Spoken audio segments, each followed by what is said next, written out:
こんにちは、エクスプロンです。エクスプレッションでモーション制作を最適化するコーチです。今回はデジタル空間やサイバーな雰囲気を一気に引き出す定番表現、二進数のデジタル信号、バイナリデータを作成していきます。実装には JavaScript の for 繰り返し構文やプラスイコール、加算代入演算子といった少し踏み込んだテクニックを使いますが、難しく考える必要はありません。一つ一つ仕組みを紐解きながら効率的なエクスプレッションの組み方をマスターしていきましょう。エクスプレッションで編集の可能性を拡張しましょう。 Let's optimize your After Effects workflow.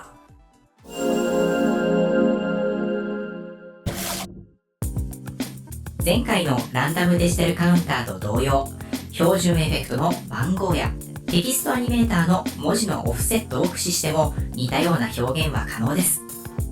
しかし、エクスプレッションを使うことで挙動の精密な制御、桁数の自由な増減、デザインに合わせた柔軟なカスタマイズなど様々なメリットが得られます。それではテキストレイヤーのソーステキストにエクスプレッションを記述していきましょう。ランダムの回数を1秒間に10回にします。1桁ずつ0か1を判定し、それを指定した桁数分文字列でつなげていく処理を行います。バイナリーデータの長さを10桁にします。0か1の文字を10個並べるための処理を行います。変数 digits イコール10を代入します。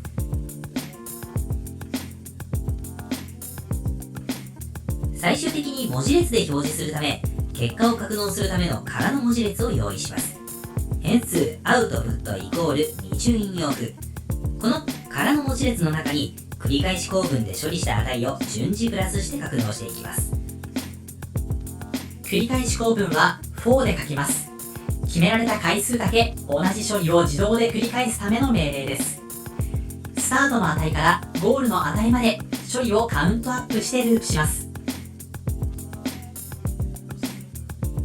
まずはカッコの中に始まりの変数を入れます。0から始めます。変数 i に0を代入。次にセミコロンで区切って何回繰り返すかを書きます。桁数繰り返したいので、変数 i を桁数の digits 未満にします。セミコロンで区切って1回ずつ繰り返したいので i++ にします。カッコでくくって繰り返したい処理を書きます。整数の0と1のランダムの処理を繰り返したいので、変数 r に mass.round ランダムを代入。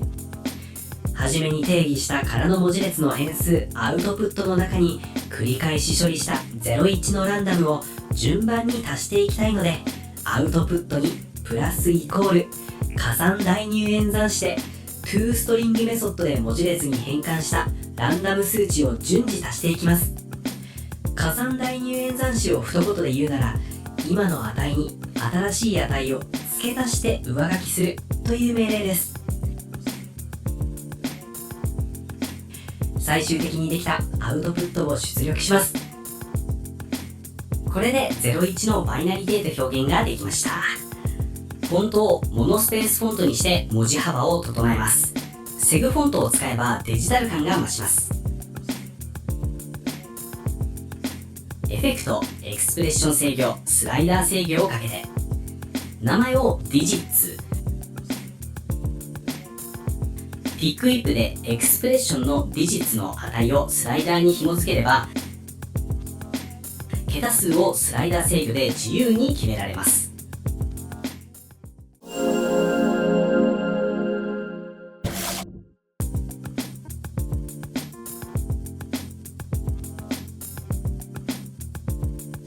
エフェクト、スタイライズ、グローをかけて、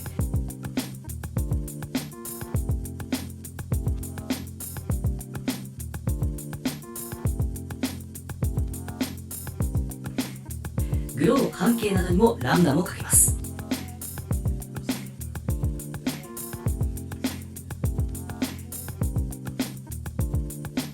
カメラを配置。今回は圧縮効果を使いたいので望遠レンズにします。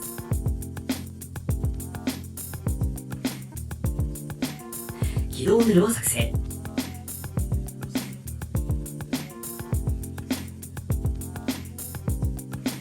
テキストを 3D レイヤーにし、複製して 3D 空間に配置します。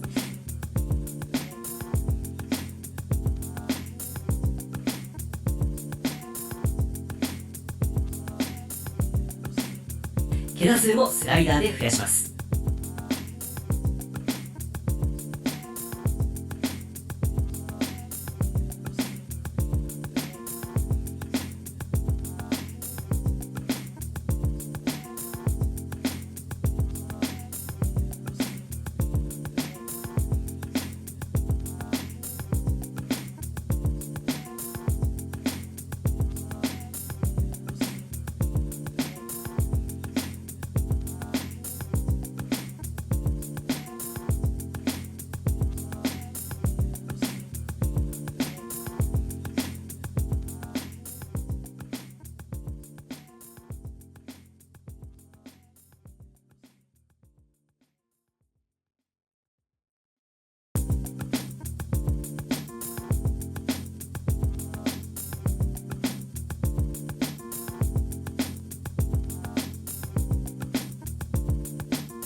軌道ヌルにキーフレームでアニメーションを加えます。カメラの試写会振動をオンにしたり、軌道ヌルの位置にウィグルで揺れ感を加えてもいいでしょう。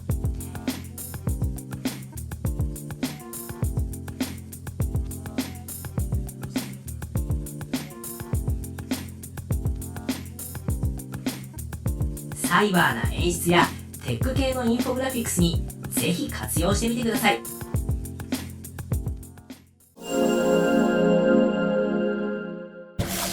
今回は数字を使って2進数のバイナリーデータ表現を作成しました。しかしこのテクニックは0と1だけにとどまりません。配列を活用すれば自分が選んだ好きな文字や記号だけで自由自在にランダムな羅列を作り出すことができます。次回はあらかじめ準備したリスト、配列の中からランダムに文字を抜き出す方法を詳しく解説します。これがマスターできれば、アルファベットを混ぜた複雑なマトリックス風コードや特殊記号を使ったより高度な FUI デザインも思いのままです。次回のステップアップもぜひ楽しみにしていてくださいね。モーションは制御できる。See you next optimization.